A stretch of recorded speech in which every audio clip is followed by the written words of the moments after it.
And I'd like to thank the owner of the plant, Gabe, and Gloria. You're here someplace. Thank you. I want to thank Rick Santorum, our senator, great senator, for being here and for the endorsement. We really appreciate it. And I have to say, all of the amazing workers. Gabe said they're the most important, the amazing workers. And I know you've been through some very, very tough times, but we're going to make it better, and we're going to make it better fast, okay? Just watch. So today I'm going to talk about how to make America wealthy again. Have to do it. With 30 miles from Steel City, Pittsburgh played a central role in building our nation. The legacy of Pennsylvania steelworkers lives in the bridges, railways, and skyscrapers that make up our great American landscape. But our workers' loyalty was repaid, you know it better than anybody, with total betrayal. Our politicians have aggressively pursued a policy of globalization, moving our jobs, our wealth, and our factories to Mexico and overseas. Globalization has made the financial elite who donate to politicians very, very wealthy. I used to be one of them. Hate to say it, but I used to be one. But it's left millions of our workers with nothing but poverty and heartache. When subsidized foreign steel is dumped into our markets, threatening our factories, the politicians have proven, folks, they do nothing. For years, they watched on the sidelines as our jobs vanished and our communities were plunged into depression-level unemployment.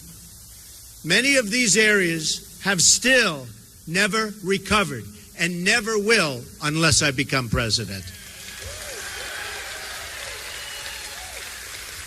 Then they're going to recover fast. Our politicians took away from the people their means of making a living and supporting their families. Skilled craftsmen and tradespeople and factory workers have seen the jobs they love shipped thousands and thousands of miles away. Many Pennsylvania towns, once thriving and humming, are now in a state of total disrepair. This wave of globalization has wiped out totally our middle class. It doesn't have to be this way. We can turn it around, and we can turn it around fast.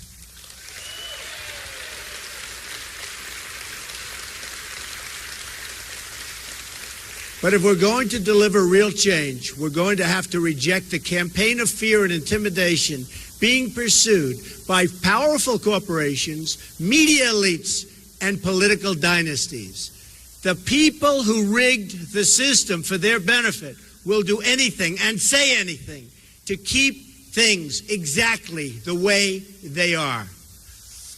The people who rigged the system are supporting Hillary Clinton because they know as long as she is in charge, nothing's going to change. The inner cities will remain poor. The factories will remain closed. The borders will remain open. The special interests will remain firmly in control. Hillary Clinton and her friends in global finance want to scare America into thinking small.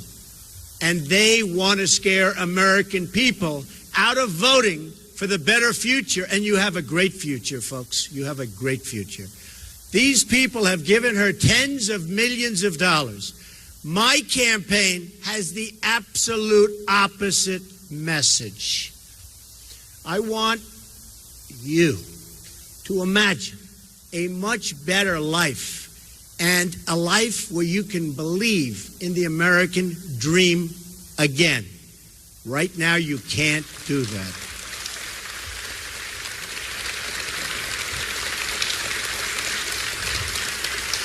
I want you to imagine how much better our future can be if we declare independence from the elites who led us from one financial and foreign policy disaster to another. Our friends in Britain recently voted to take back control of their economy, politics, and borders.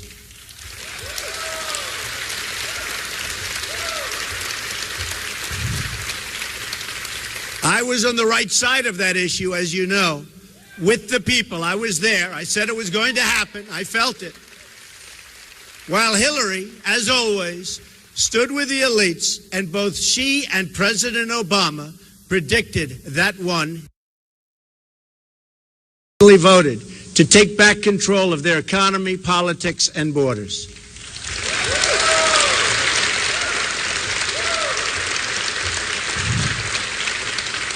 I was on the right side of that issue, as you know, with the people. I was there. I said it was going to happen. I felt it. While Hillary, as always, stood with the elites, and both she and President Obama predicted that one, and many others, totally wrong. Now it's time for the American people to take back their future. We're going to take it back.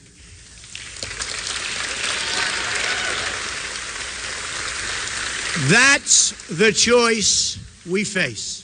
We can either give in to Hillary Clinton's campaign of fear, or we can choose to believe again in America.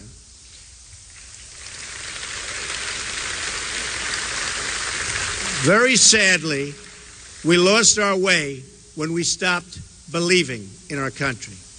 America became the world's dominant economy by becoming the world's dominant producer. You know that from right here, right in this plant.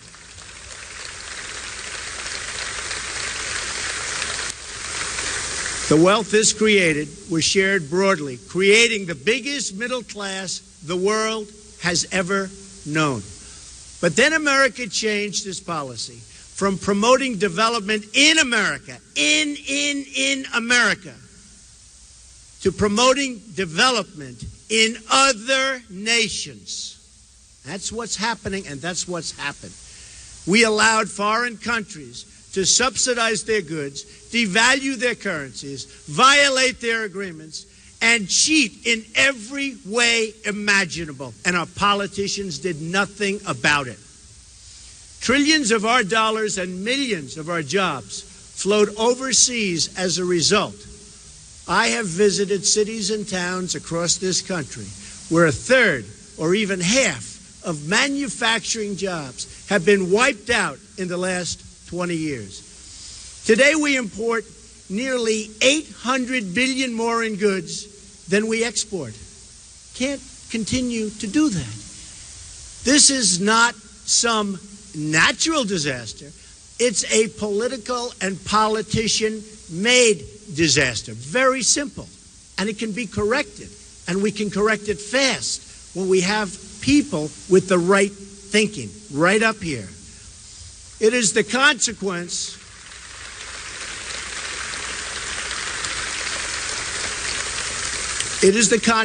of a leadership class that worships globalism over Americanism. This is a direct affront to our founding fathers, who America wanted to be strong. They wanted this country to be strong, and they wanted it to be independent, and they wanted it to be free.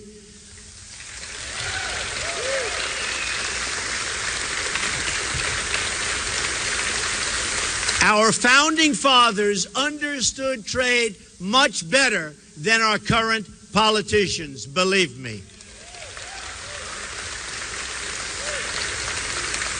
George Washington said that the promotion of domestic manufacturing will be among the first consequences to flow from an energetic government.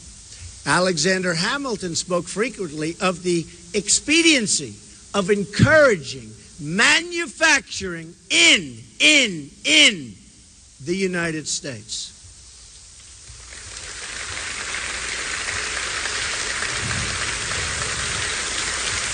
And listen to this. The first Republican president, Abraham Lincoln, warned that, quote, the abandonment of the protective policy by the American government will produce want and ruin among our people. He understood it much better than our current politicians. That's why he was Abraham Lincoln, I guess.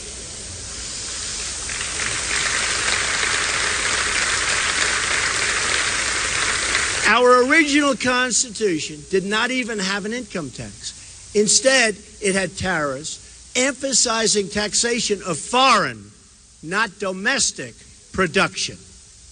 Yet today, 240 years after the Revolution, we've turned things completely upside down. We tax and regulate and restrict our companies to death, and then we allow foreign countries that cheat to export their goods to us tax-free. How stupid is this? How can it happen? How stupid is this? As a result, we have become more dependent on foreign countries than ever before. Ladies and gentlemen, it's time to declare our economic independence once again. That means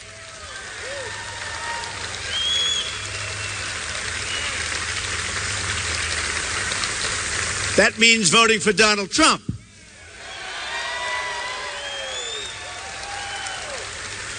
I'll do it, no doubt about it, not even a little doubt. It also means reversing two of the worst legacies of the Clinton years. America has lost nearly 1/3 of its manufacturing jobs since 1997. Even as the country has increased its population, think of this, by 50 million people. At the center of this catastrophe are two trade deals pushed by Bill and Hillary Clinton. First, the North American Free Trade Agreement, or the disaster called NAFTA. Second, China's entry into the World Trade Organization. NAFTA was the worst trade deal in the history. It's like the history of this country. And China's entrance into the World Trade Organization has enabled, and Hillary Clinton, who backed that terrible, terrible agreement. Then, as Secretary of State, Hillary Clinton stood by idly while China cheated on its currency, added another $1 trillion to our trade deficits, and stole hundreds of billions of dollars in our intellectual property.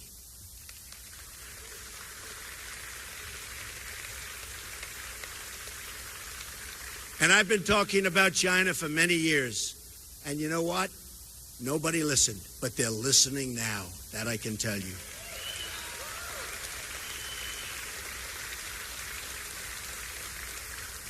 The city of Pittsburgh and the state of Pennsylvania have lost 1/3 of their manufacturing jobs since the Clintons put China into the WTO. 50,000 factories across America have shut their doors in that time. And this factory, because of your great owners, Gabe and Gloria, it's hanging in. But they just told me it's not easy.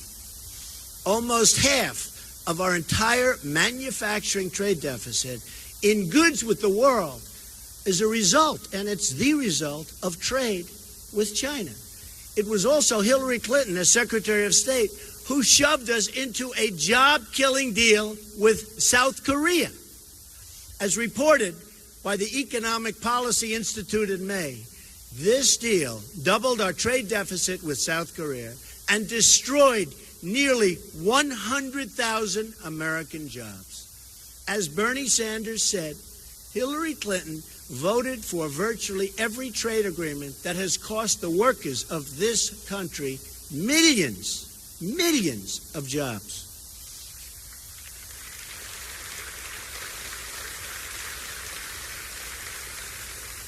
Trade reform and the negotiation of great trade deals is the quickest way to bring our jobs back to our country.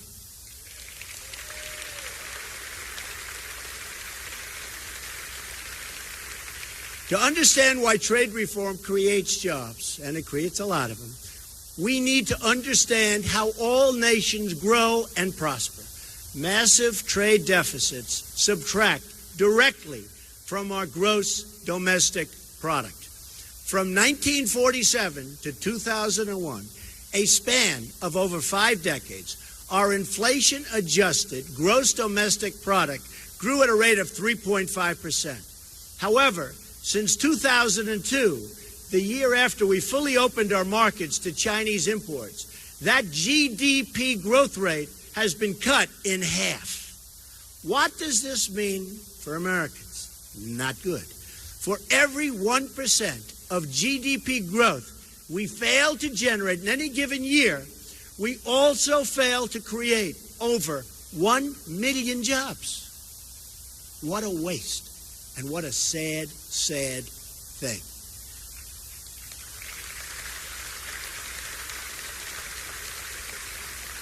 America's job creation deficit, due to slower growth since 2002, is well over 20 million jobs. And that's just about the number of jobs our country needs right now to put America back to work at decent wages. Wages are very low because there's no competition, and they're going to go up because we're going to thrive again as a country.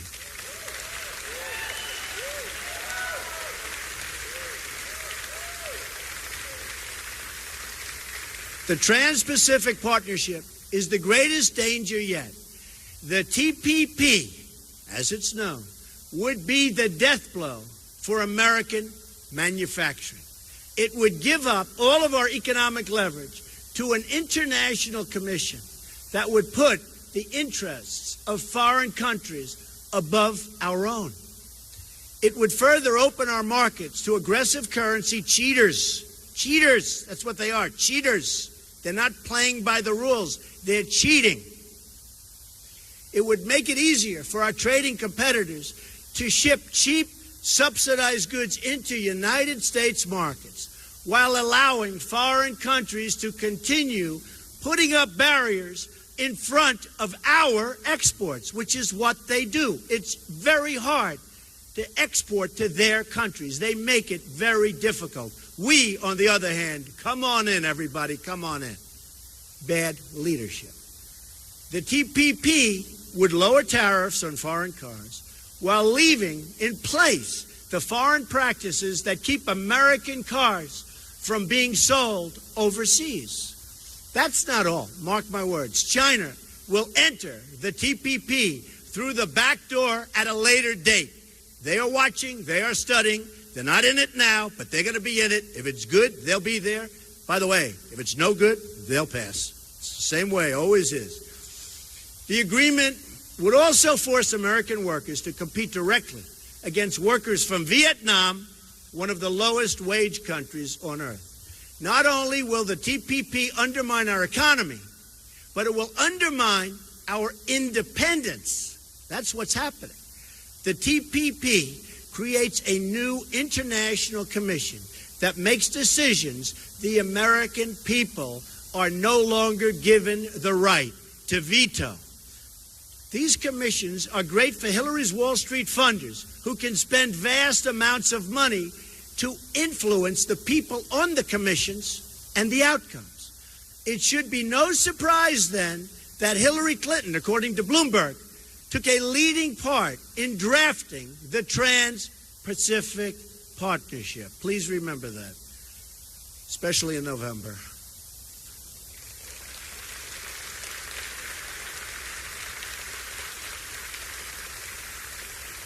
She praised or pushed the TPP on 45 separate occasions and even called it the gold standard. Hillary Clinton was totally for the TPP just a short while ago, but when she saw my stance, which is totally against, she was shamed into saying she would be against it too. And I will tell you, it was the same shame that she had recently where she was sort of forced into saying radical Islamic terrorism, which she didn't want to say, but she was shamed into that one.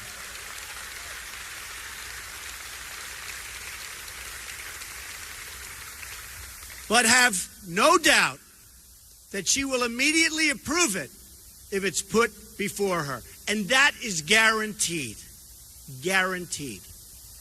She will do this just as she's betrayed American workers for Wall Street and throughout her career, her whole career. She has betrayed the American worker. She's trying to put on a good front now. She will betray you again. Her career and her husband have signed so many disasters, and never, ever forget NAFTA. Just never, ever forget it, because you know what it's done, and I know what it's done. And in touring, I've seen the devastation that it's left behind. Here's how it would go. She would make a small token change, declare the TPP pact fixed, and ram it through, and you will suffer. That's why Hillary is now only saying she has. I know what it's done, and in touring, I've seen the devastation that it's left behind. Here's how it would go. She would make a small token change, declare the TPP pact fixed, and ram it through, and you will suffer. That's why Hillary is now only saying she has problems with TPP in its current form. You know what that means? That means like they'll make a little two-word change and she'll fix it and she'll feel great. But she says in its current form. She can rush to embrace it again, and she will at the earliest opportunity. If the media doesn't believe me, I have a challenge for you and Hillary. Ask Hillary if she's willing to withdraw from the TPP her first day in office and unconditionally rule out its passage in any form.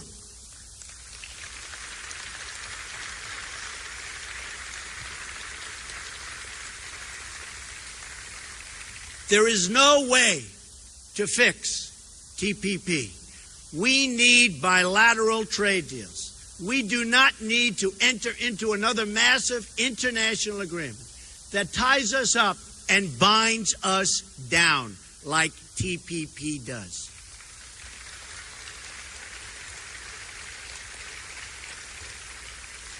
A Trump administration will change our failed trade policies, and I mean quickly.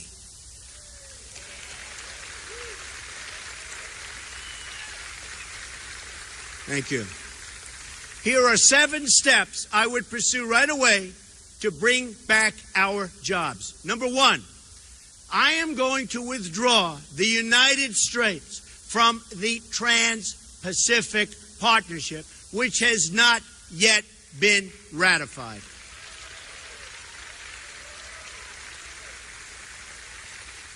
I'm going to appoint the toughest and smartest, and I know them all, trade negotiators to fight on behalf of American workers.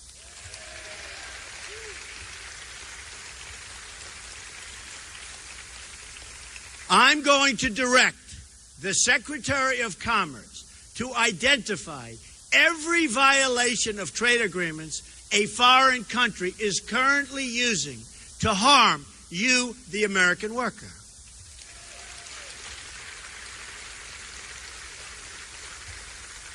I will then direct all appropriate agencies to use every tool under American and international law to end these abuses. And abuse is the right word.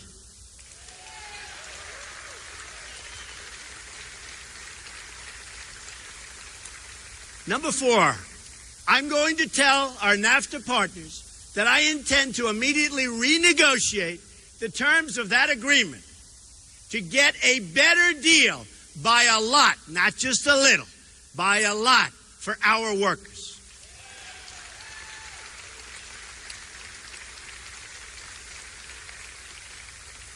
And if they don't agree to a renegotiation, which they might not, because they're so used to having their own way, not with Trump, they won't have their own way, then I will submit under Article 2205 of the NAFTA agreement that America intends to withdraw from the deal.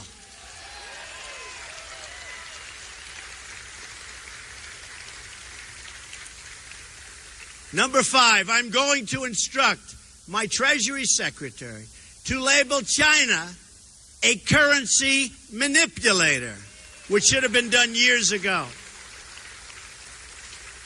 Any country that devalues their currency in order to take unfair advantage of the United States, which is many countries, will be met with sharply. And that includes tariffs and taxes.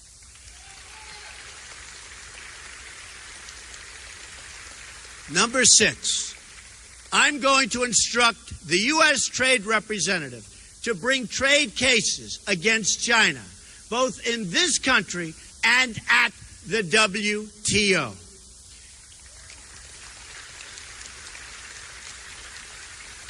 China's unfair subsidy behavior is prohibited by the terms of its entrance to the WTO, and I intend to enforce those rules and regulations, and basically, I intend to enforce the agreements for all countries, including China.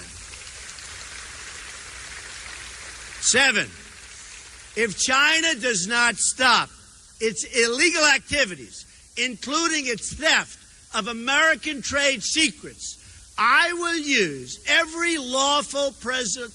Hey, look, this is very easy. This is so easy. I love saying this.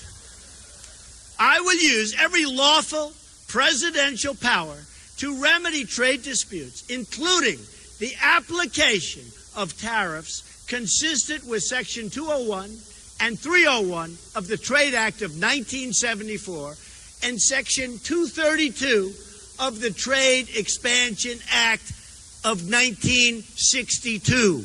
And when they say trade expansion, they're talking about other countries. They're not talking about us, because there is no expansion. They get the expansion, we get the joblessness. That's the way it works. Not going to happen anymore. President Reagan deployed similar trade measures when motorcycle and semiconductor imports threatened U.S. industry. I remember. His tariff on Japanese motorcycles was 45%, and his tariff to shield America's semiconductor industry was 100%. And that had a big impact, folks, a big impact. Hillary Clinton and her campaign of fear will try to spread the lie that these actions will start a trade war. You already have a trade war, and we're losing badly, badly.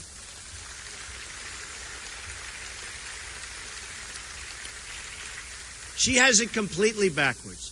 Hillary Clinton unleashed a trade war against the American worker when she supported one terrible deal after another. From NAFTA to China to South Korea, it doesn't matter. No matter where she went, the American worker was hurt. And you will be hurt worse than ever before if she becomes President of the United States. That I can tell you.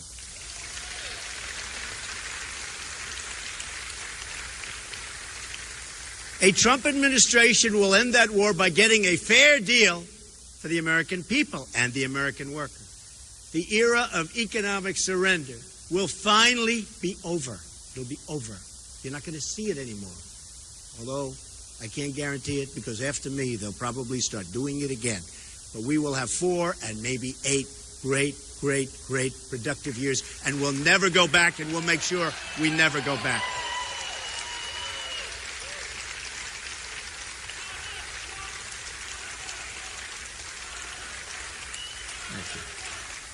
Thank you. Thank you very much. Thank you. Thank you. Thank you very much, everybody. I appreciate it. A new era of prosperity will finally begin. America will be independent once more. Independent once more. Doesn't that sound great?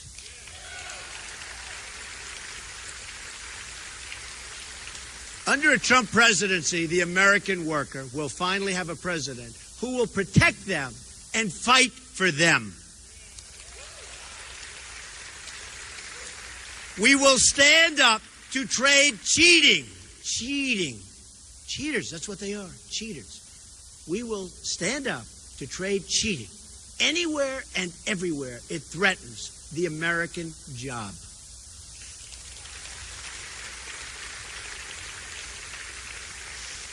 We will make America the best place in the world to start a business. We'll hire workers and we'll open factories and we'll get rid of these horrible regulations that make it impossible to do business in this country.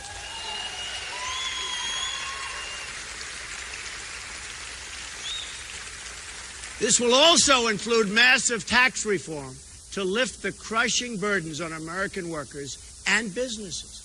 We will also get rid of all of these rules and all of these problems and all of the bureaucracy which are destroying, absolutely destroying our job creation capacity, which we used to be the best in the world, and now we're getting close to the bottom, folks. We're getting close to the bottom.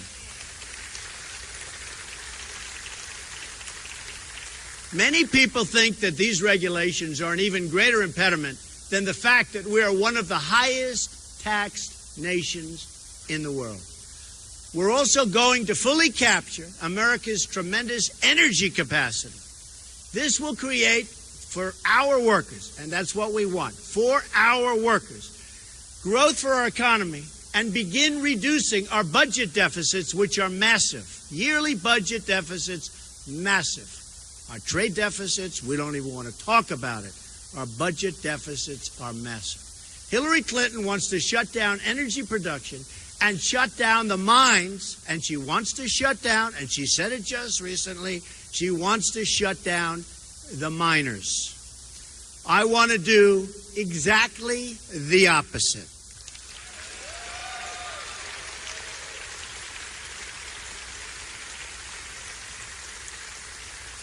A Trump administration will also ensure that we start using American steel for American infrastructure.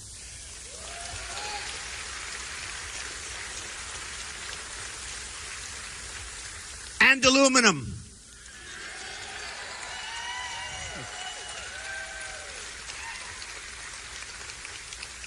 Just like the American steel from Pennsylvania that built the Empire State Building. That's what we're going to do. It built the Empire State Building.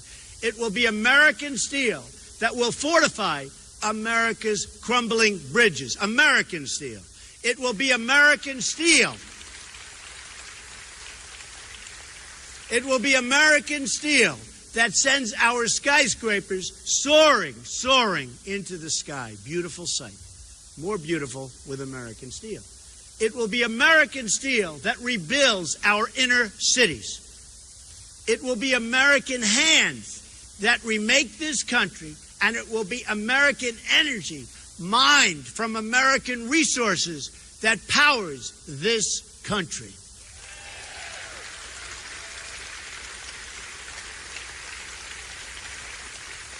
It will be American workers who are hired to do the job. Nobody else, American workers. We are going to put American steel and aluminum back into the backbone of our country. This alone will create massive numbers of jobs, high-paying jobs, good jobs, not the jobs we have today, which everybody agrees are bad jobs. We're going to create massive numbers of good jobs. On trade, on immigration, on foreign policy, we are going to put America first again.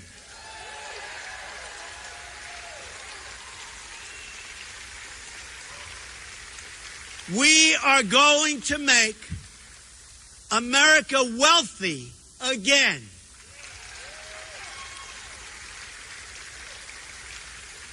We are going to reject Hillary Clinton's policy of fear and her policy of absolute nonsense, because it's not working and it's grossly incompetent and we can't take it any longer, and we're not going to take it any longer.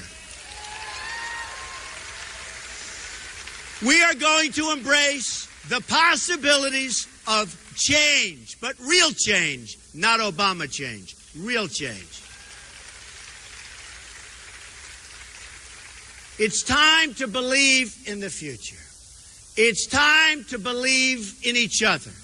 It's time to believe in America again. This is how we are going to make America great again for all Americans. For all Americans.